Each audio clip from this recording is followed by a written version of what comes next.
This is the internal surface of the internal and inferior surface of the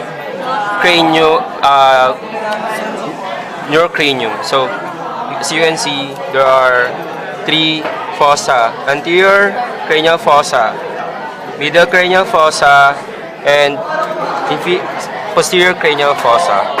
And then for anterior cranial fossa, you can see the ethmoid bone here, parts of the ethmoid bone, the crista galli, and then cribriform plate where the olfactory nerves pass. Cribriform plate of the ethmoid bone, and then next. Demarcation between the anterior and middle is the lesser wing of the sphenoid bone. This is the greater wing of the sphenoid bone. So for the sphenoid bone, there is the sella turcica, the seat of the pituitary gland, and then there are also several foramina located in the sphenoid bone. So first, this is the superior orbital fissure. So if you will trace it, yan, superior orbital fissure, passage for oculomotor, trochlear, and abducens nerves. Also, superior ophthalmic vein and branches of ophthalmic nerve of trigeminal nerve. Then next is the foramen rotundum. So you can see this round foramen. Foramen rotundum allows the passage for maxillary nerve or of trigeminal nerve. So cranial V2. And then next, foramen ovale, you can see is an oval foramen, allows the passage for mandibular nerve or cranial V3, and then accessory meningeal artery. And then next is foramen spinosum, passage for middle meningeal artery and vein. Yeah. Next is the foramen lacerum. So foramen lacerum is here. Foramen. Foramen lacerum ito. Foramen lacerum, passage for greater petrosal nerve, and then lateral to that is the carotid canal.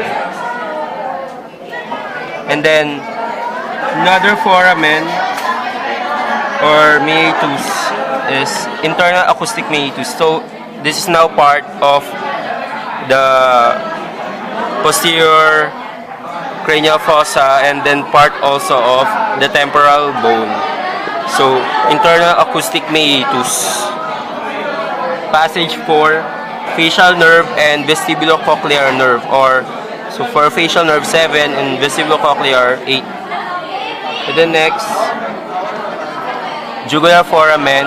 It is a irregular shaped foramen, allows the passage for the three nerves: glossopharyngeal or 9, vagus 10, and spinal accessory nerve 11.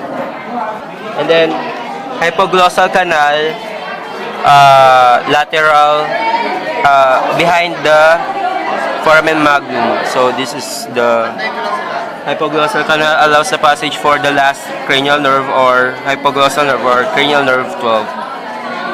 And then foramen magnum allows the passage for medulla oblongata, meninges, also vertebral arteries, and spinal roots of cranial nerve 11 or spinal accessory nerve. Okay, for skull cap, frontal bone, parietal bone, and also occipital bone. Also there is temporal bone.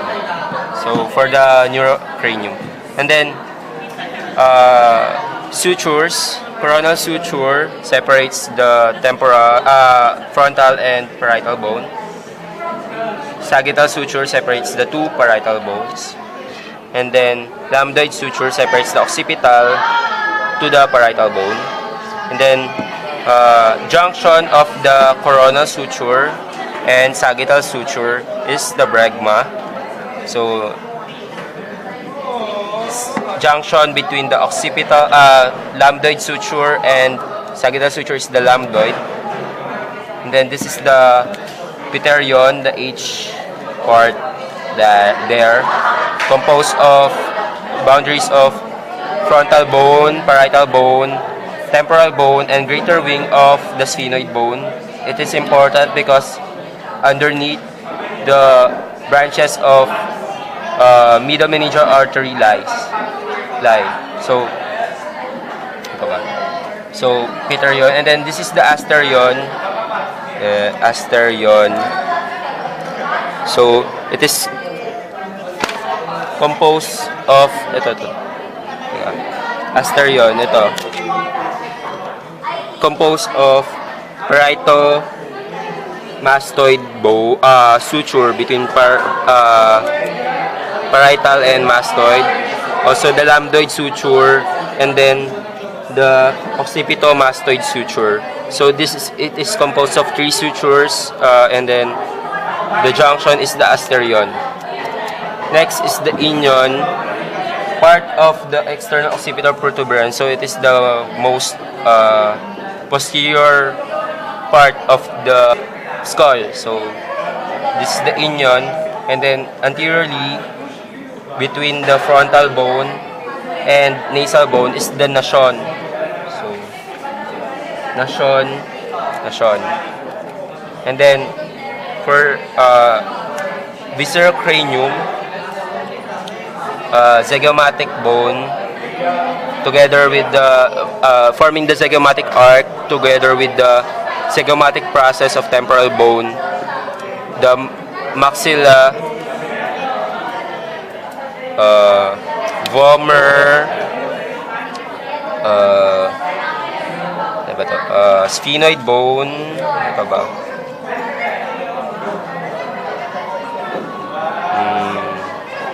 ethmoid bone. Yan. This is for the specific parts of the bones. So for frontal bone, squamous part, superciliary arches. Yan. May arc talaga siya. Superciliary arches. And then this is the glabella between the two. And then here you can see supraorbital notch or foramen. So for supraorbital vessels and nerves. And then this part of the maxilla is the infraorbital foramen for infraorbital nerves and veins and vessels. Also for supraorbital vessels and nerves. And then lacrimal contains contains a fossa there for lacrimal fossa for lalakayan yung mga butas ha. Lacrimal fossa for lacrimal sac, and then orbital canal, greater orbital superior orbital fissure, and then lesser orbital fissure here. So again, optic canal, greater superior orbital fissure, inferior orbital fissure. And then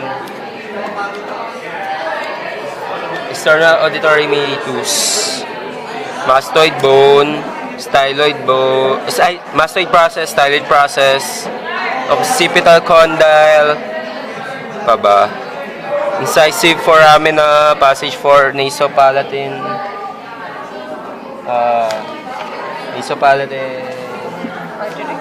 artery, nerves, nasopalatine nerves, and then here it is the palatine bone, and then this is the greater palatine foramen, and then lesser palatine foramen. Foramen magnum. This is the mandibular fossa attachment for the condylar process of the mandible, forming the temporomandibular joint or TMJ. And then